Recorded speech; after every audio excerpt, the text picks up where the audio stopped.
Berlin, German Chancellor Olaf Scholz is flying to Ukraine and Russia this week in an effort to help defuse escalating tensions as Western intelligence officials warn that a Russian invasion of Ukraine is increasingly imminent and Germany has called on its citizens to leave Ukraine as quickly as possible. Ahead of his first visits as Chancellor to Kyiv on Monday and Moscow on Tuesday for meetings with the Ukrainian and Russian presidents, Scholz has renewed his warning to Russia, as well as his advocacy of continuing diplomacy in multiple formats.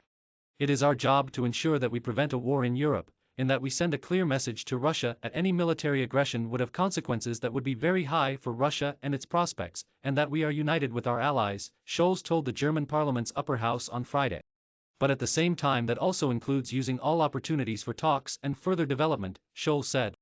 Russia has concentrated more than 100,000 troops near Ukraine's border and launched a series of military maneuvers in the region, but says it has no plans to invade the nation. Moscow wants guarantees from the West that NATO won't allow Ukraine and other former Soviet countries to join as members, and for the alliance to halt weapon deployments to Ukraine and roll back its forces from Eastern Europe. The US and NATO flatly reject these demands. Scholz has repeatedly said that Moscow would pay a high price in the event of an attack, but his government's refusal to supply lethal weapons to Ukraine or to spell out which sanctions it would support against Russia have drawn criticism abroad and at home and raised questions about Berlin's resolve in standing up to Russia. Germany's reluctant position is partly rooted in its history of aggression during the 20th century, and the country's own militarization in Europe during 2 world wars led many post-war German leaders to view any military response as a very last resort.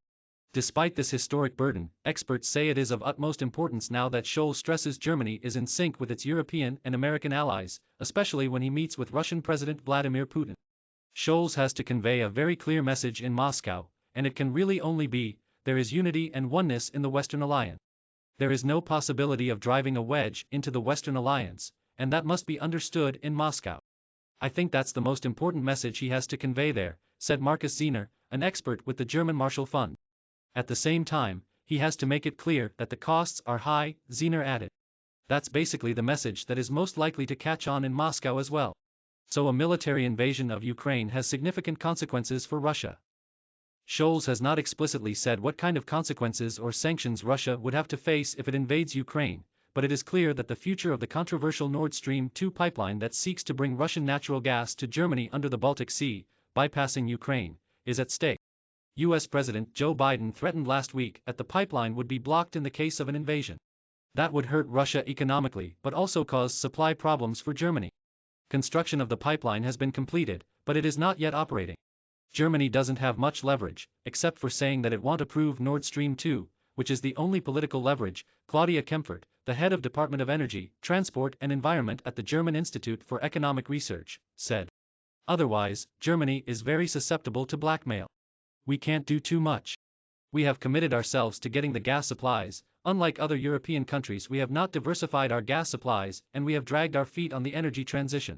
So we did a lot of things wrong, and now we are paying the price, Kempfert added. It is not surprising, then, that Scholz has stressed the need to keep some ambiguity about sanctions to press Russia to de-escalate and has so far avoided mentioning Nord Stream 2 specifically. The hesitancy of Olaf Scholz obviously leads to the fact that one does not really know what the Germans actually want, Zehner said. With regard to Nord Stream 2, I think there should have been a clear statement that if it comes to a military intervention, then Nord Stream 2 is off the table. Asked on Friday whether Scholz will be taking any new initiative to Kyiv and Moscow or the positions that are already on the table, his spokesman, Stefan Hebestreit, replied that he will stick with the positions that we have already set out. Scholz can only hope that in his talks with Putin he can dissuade him from taking military action with a face-saving solution, says Zehner. He can actually only hope that at the end of this whole round of negotiations there will be a success, that the war is prevented. Then Scholz will be praised for his negotiating skills, Zehner added. If not, the question will be asked, what was actually the line of the German government?